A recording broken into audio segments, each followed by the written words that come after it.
Hey, what's up you guys, it's Dorothy and welcome back to my channel. In today's video we're going to go into chapter 7 of Lost by James Patterson, so let's get right into this video.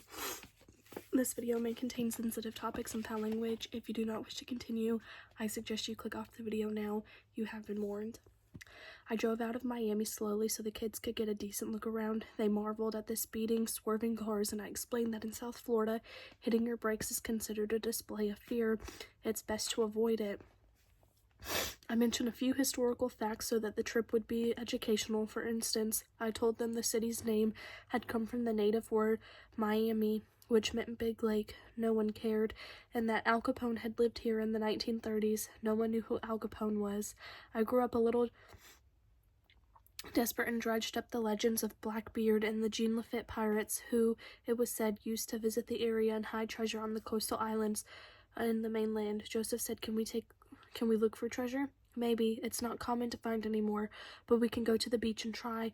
That seemed to satisfy everyone. We stopped to pick up 3 gigantic pizzas from Pizza Brew, and by the time we reached our destination, everyone was hungry and tired. Each kid carried a small suitcase or backpack. I balanced the 3 pizzas like a Ringling Brothers act and opened the front door. When the kids stepped into the cool, wide room, they all asked some version of the same question, where are we?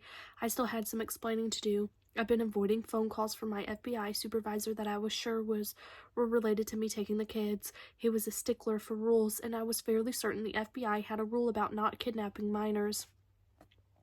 I wasn't worried. I intended to return them once I was certain they'd be treated right. Jacques, the Belgian boy, stared through the sliding glass door at the patio with the pool wedged in the backyard. He turned to me and smiled. I am a good swimmer. I patted him on the head. Well, you put that boast to the test after dinner.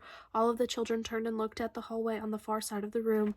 I let them stare in silence for a moment, and at the 2 women standing there like ghosts. They didn't move, and both happened to be dressed in light clothes.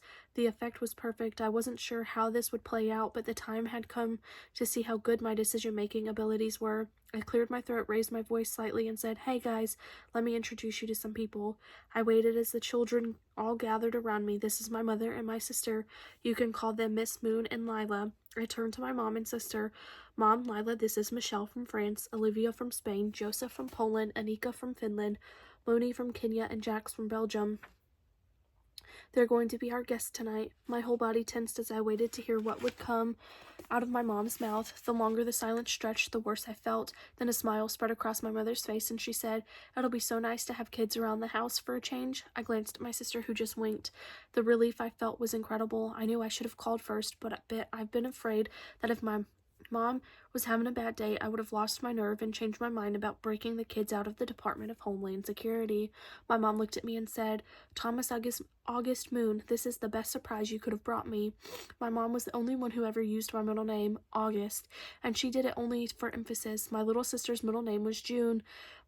We called her Junie for a while when she was a baby, but my dad put a stop to it. He wasn't on board with my mom's semi-flower child love for odd names. My mom walked across the room to greet the kids. Two little Michelle from France, she said in perfect French, Bonjour, Michelle, and I said, Louis. The little girl grinned like a Texan holding a gun. My sister Lila leaned in to me and said, You got lucky. How'd you know she was having a good day? I didn't. It was a calculated risk. Immigration wanted to hold these poor kids at the Chrome Detention Center. I just couldn't let that happen. I didn't comment on the alcohol. I just smelled on Lila's breath. Lila was a vicarious 24-year-old who partied a little on the hard side, but she never missed a day of work and took good care of our mom. I sometimes felt like my mother and I were stealing part of her youth. That's my big brother. She slapped me on the back. Have you started throwing all those quotes at them? You know, that's annoying, right? Maybe a couple of quotes is one of the few skills I can show off. I can tell the kids already trust you. Sounds like tonight will be lots of fun. Sorry, I'm gonna miss it. Why, can't you cancel whatever you're doing? Nope, I've got a date. You're on your own tonight with both Mom and the kids. Are you okay with that? It depends on who you're going out with. If it's Blake, the idiot PE teacher from your school, then no, I'm not okay with it. He has a man bun. If it's Melvin, the accountant, I'm reasonably okay with it. My sister cocked her head and gave me the same look she'd been giving me since she was a kid. Funny, but if it were either of those two, I wouldn't have told you I was going on a date. I don't want to hear shit about dating Blake just because you think he's a slacker, and I don't want to be encouraged to date Melvin just because he's got a good job. Besides, last time Melvin was here, all you guys did was talk about the University of Miami and Florida State. Our alma maters, at least we have college degrees, and Melvin even uses his degree in his job. Ouch, that hurt.